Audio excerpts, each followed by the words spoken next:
Hello everybody, welcome to the video. Today we're going to be doing a little review of the Zhiyun Molus B500 Cob light. This is a 500 watt LED light, and look how small it is. I mean, look how small it is. That is absolutely awesome. So I've had this light for a few weeks now. I'm going to go over my thoughts. I'm going to take you on a behind the scenes photo shoot where I use this light to light my model. And yeah, we're just going to talk about the specs. We're going to talk about the photos I can get with this thing. We're going to talk about who this light is for, and I'm going to give you my general opinion of this light after a week of use. So let's get into the review.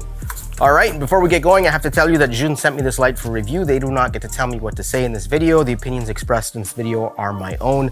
I'm going to try and give you a very fair review of this light after a few weeks of use. I'm going to try and give you the positives, the negatives, and my whole spiel here. I'm not trying to sell you a product. I'm trying to inform you about the product, and then if you decide you want to buy it, that's your choice. I'm not going to try and force anyone to do anything. So this is going to be a very fair and honest review. And with that being said, let's look at build quality. Before we get into build quality, let's take a look at what you get in the box. But it's what you don't get in the box that's probably the most appealing thing about this light. More about that after. First, you get a reflector cone, then you get a cable, and then of course, the star of the show, the 500 watt light. And that is it.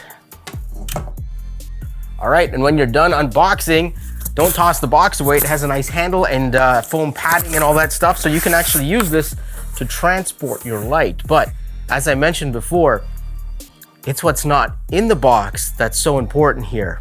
Do you see any like crazy power bricks or power bars or those big bulky power or whatever they are? I don't even know what they're called, ballasts or whatever. Nothing like that in here, right? This is just a light, and you have a cord that you plug into the light and you flip on the light and it goes. You don't have any of the extra stuff that you have to plug in. There's no weird cables or wires that mess up your studio. It's just the light and a cord, and for a 500 watt light, like that's pretty crazy. The setup time is just one plug into the back of the light, the other plug goes into the wall, you flip the light on, you're good to go. You don't have to set up a bunch of stuff. So if you don't know what I'm talking about, like here's another light that I'm using here.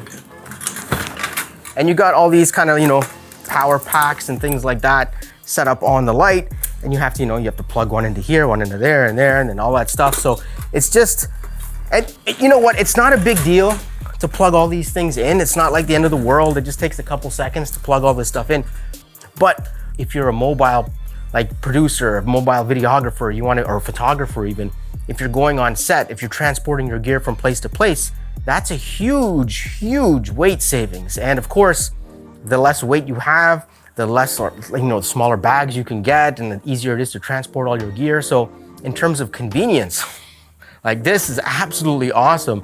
Here is my old kit and the weight compared to this. So my old kit was 650 watts. This is a 500 watts, so it's, you know, 150 watts less. But in terms of the weight savings and the amount of gear that I have to carry, you know, like that just, it's unbelievable. So, but the fact that it's so lightweight and compact is what really excites me, because when I go to a video shoot, you know, I set up my lights, I do the video shoot, and at the end of the day, you have to tear it down, and you're like, oh man, like you don't want to do it because you know, your brain is fried from, you know, paying attention to video all day. So these lights are super easy because you just unplug it, throw it in the bag, and see you later, bye. Super fast. So now with that being said, let's move on to the next part of the video.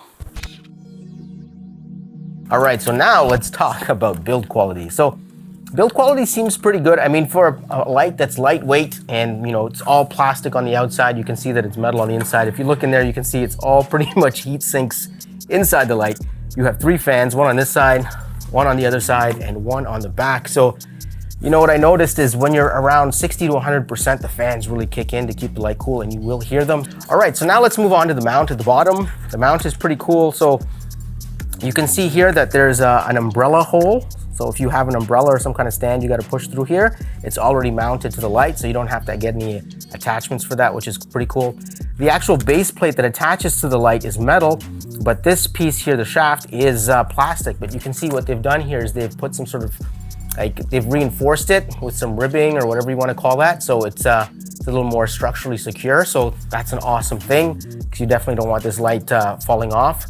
I haven't had any issues with the mount. I mean, it is plastic, yes, but it seems like it's a very hard, rigid plastic, and the light, once you mount it onto a stand, even with a big diffuser on the front seems to hold really well. There's no wobble, there's no shake, and I don't feel like the light is insecure or gonna fall in any way whatsoever. So that's a good thing. You have a handle obviously at the back for lifting the light. And then this is a weird design choice in my opinion. You have one knob on one side here for Kelvin temperature and another knob on the other side for power. And then there's a little tiny screen here for reading it out. So I would have personally preferred if both knobs were on the same side. It just would make things a little easier. And the issue with the screen is when the light is mounted high up, because it's usually over your head like this and you're looking up at it, the handle is in the way of the screen. Not a big deal because this light does have app control, which is probably how you're gonna be using the light anyway. We're gonna talk about that a little later on in the video. All right, so final thoughts on build quality. You know, I think this is a really nice looking light. Looks fantastic, feels good in the hands. It's got a good weight to it, but it's not too heavy. So I think it looks really cool too with the blue fans and the smoky black plastic. I really like that look. So yeah, as of right now, a month of use or a few weeks of use, no issues with build quality. Everything works, everything feels good. It's nice and rigid. It's solid. So let's move on to the next thing.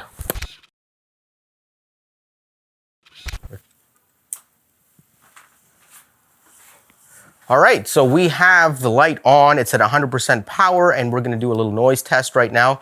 So right now, I am arm's length away from the light, which you would never do in real life because it's a 500 watt light, but this is what it sounds like with fans going at 100%.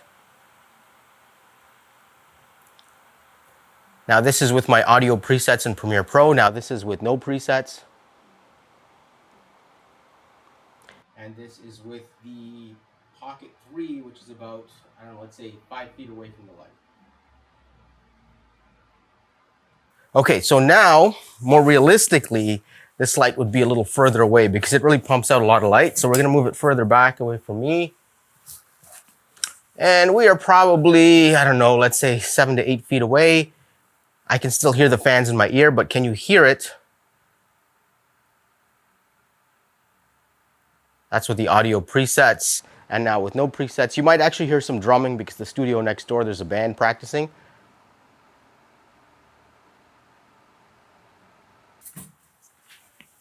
All right, so we're gonna do a test again. This time the light is at 50% power. The fans are a lot quieter, noticeably quieter.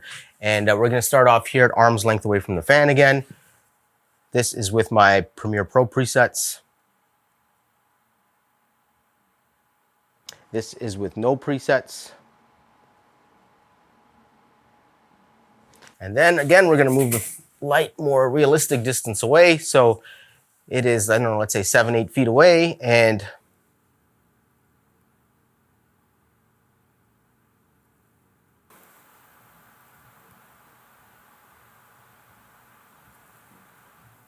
oh, the fan's actually turned off. The fan's actually turned off at 50% power, and 50% power on a 500 watt light is plenty. So that's pretty cool. I found that the lights or the fans kind of turn on around 60%. That's where they really kick into gear. And then of course you 80, 90, 100%, they go at full speed. All right, so let's talk about a real consideration with this light, and that is heat. Does it get hot? Is it too hot to the touch? Will it burn your hands? I mean, we're talking about a 500 watt LED light in a small compact package, but it doesn't get too hot, which is crazy. So you can see here that it's like pretty much all heat sinks and fans. That's the build quality of the light. Now I've run this for about, I don't know, let's say 3 hours straight on a photo shoot, and it doesn't get so hot that you can't touch it, you can't use it. It's got the handle here, so if it does feel a little bit hot, you can just grab it by here. The only time I ran into issues with heat is when I have like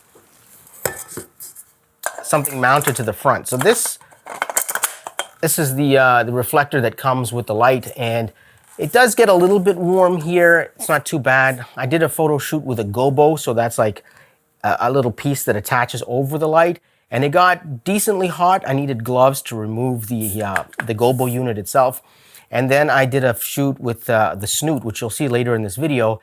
And the snoot pretty much doesn't have any ventilation, and it just covers up over top of the light. And I'll show that to you right now. So like this is a snoot, right? So you just have, it's a cone basically. and it allows you to focus the light into like a projector type light.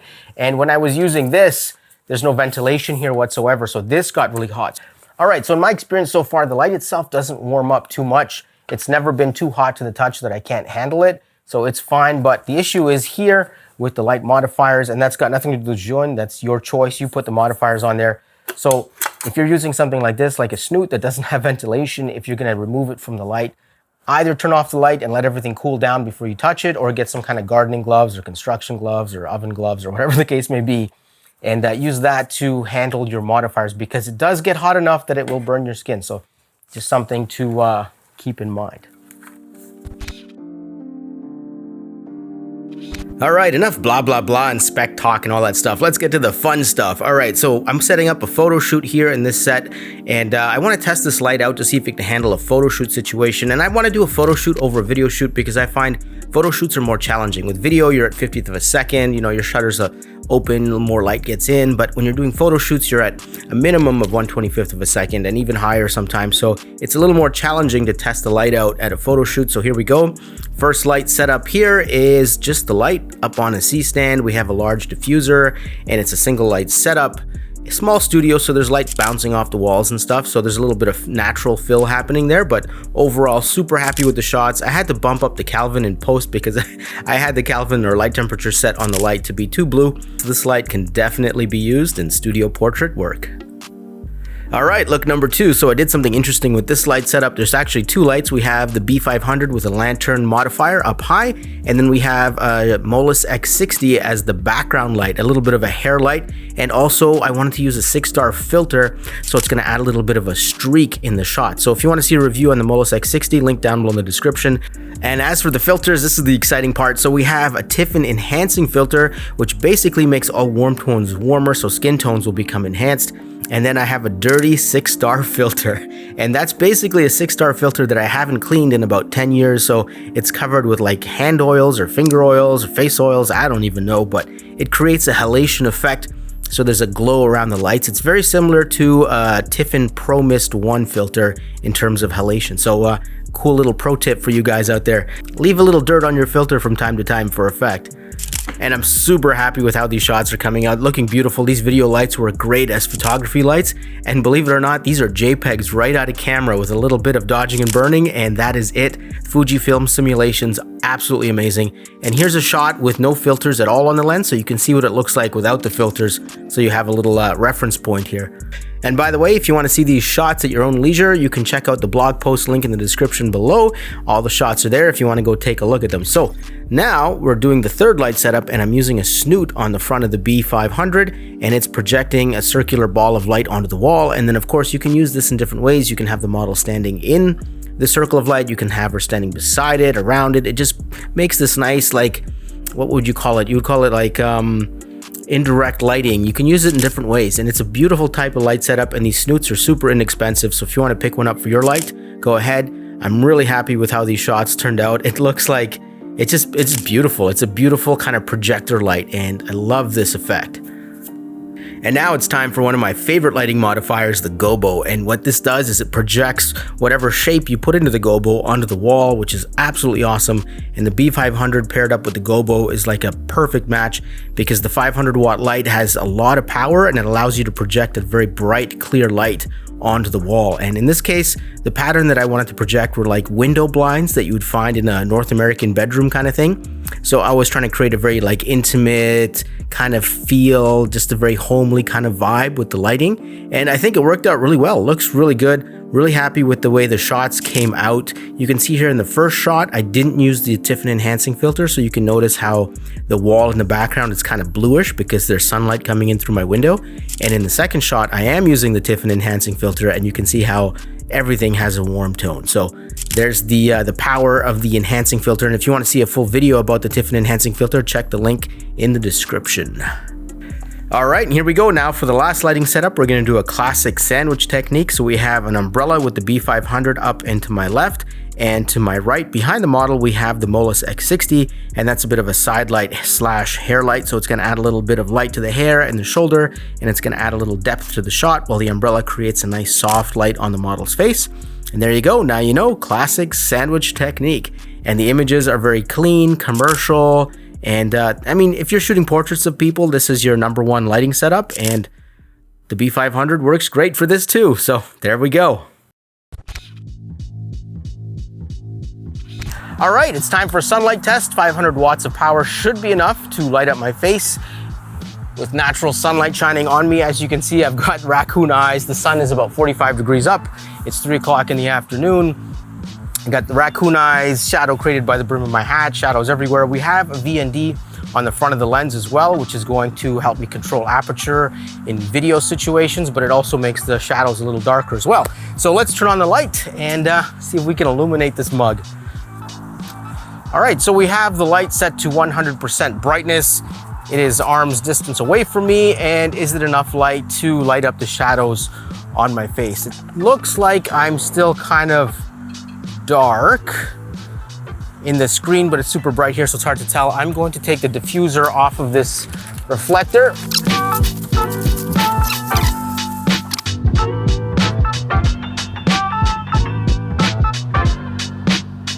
All right, so now we have the diffuser set up. We have the diffusion elements taken out of the diffuser. It's just this dome with the silver inside, shooting all the light at my face. Is it filling in the shadows? Does it look good? I can barely see it on the little screen here. I'm gonna have to pop it onto the computer. Obviously, you guys are seeing it firsthand. And yeah, light is set to 100% power. We have sunlight coming in through the clouds. It's a little bit diffused, but it's still pretty bright. And this is what it looks like. All right, so I changed the lighting setup here a little bit. Light's in the same position, but I changed my ISO from 200 to 800, and I darkened the VND all the way, and I'm hoping that the higher ISO will fill in the shadows a little bit more, and the VND will knock out the highlights a little more, and we'll get more of an even diffusion on my face, and it'll look better. So yeah, does it look better with these new settings? Because you wouldn't really think that a higher ISO would make images look better, especially when shooting outdoors, but on the little screen, it definitely looks better. All right, so now we have the ZY app and you have full light control. You can even link up multiple lights together.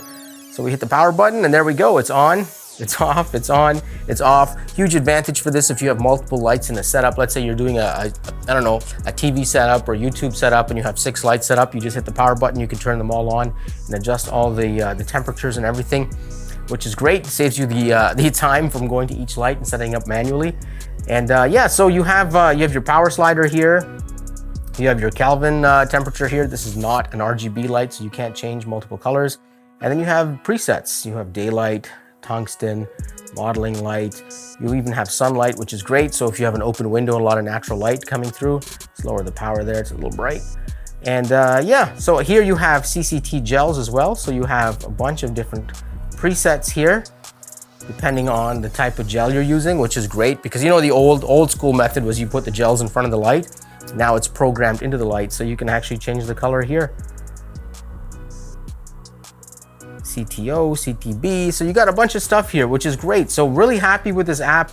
I look forward to maybe getting a couple more lights like this and having them all set up together and then controlling them all through the app. It'll definitely make my life easier because as a YouTube reviewer, I've got a bunch of different products, different lights from different brands. And yeah, it's a mess because there's tons of apps. I have to control everything manually. So yeah, this is pretty cool. All right, so let's talk about the positives and negatives with this light because there's a huge positive and there's trade-offs. In order to get to the huge positives, there has to be negatives. So, I mean, obviously, first positive is the size and the weight. Like, this is absolutely amazing. A 500 watt light in such a compact, small body is absolutely great. So kudos to Zhiyun for creating this. Absolutely love it. Me personally, I think this is amazing. I want to replace all the other lights in my kit with this light if possible, because I just think, like, why not? It is so small and compact. I love that. But trade-offs. So in order to get a 500 watt into such a small body, it creates a lot of heat. You have to dissipate that heat. So we got 3 fans. And as you heard, those fans get pretty loud. Like at 100% power, those fans are pretty audible. Now, if you think about it, one light has 3 fans, 2 lights has 6 fans, 4 lights has 12 fans, and it's gonna sound like a server. So yeah, if you're using 4 lights at 100% power, I can't imagine it's going to be quiet. However, when you have this light set to below 50% power, the fans do turn off. So that's a huge plus. Now, for me as a content creator, YouTuber, I do a lot of talking head interview type stuff, and I've been using the 650 watt light, and I keep that light around 4 or 5%. So it's really like at the low end of its total power output, and it's more than enough for my YouTube content creation. So with this light, I can keep this around 10%. Fans aren't gonna kick in, and I still get beautiful light and a light compact body without the fan noise. So I mean, the chances of me going above 50% power are pretty rare. Like, I'd have to be doing some kind of like big production at that point in order to do that.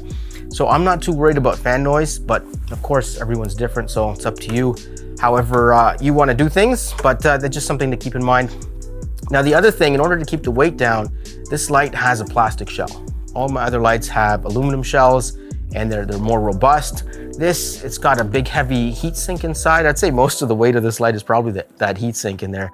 But the fact that it's heavy on the inside with a plastic shell means if you drop it, you're probably gonna crack it. So this light isn't designed for that abuse that like a Hollywood light would go through. So treat it like a camera.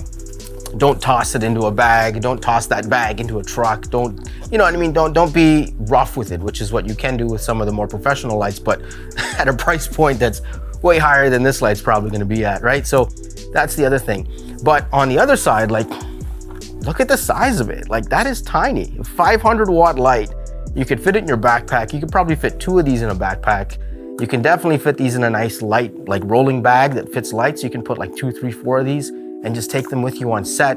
And I love shooting photos with constant lights too. Like, I got a lot of strobes. I've been shooting with strobes for a long time, and they're fantastic, but there's just something about shooting with constant lights or video lights that just, it's a different kind of experience, and you get to see your shot in your camera, in your EVF, before you take the shot. And that's kind of cool to me. I like that, rather than like with strobes, you take the shot, then you have to take a look at your image to make sure that all the lights are set up and everything looks good.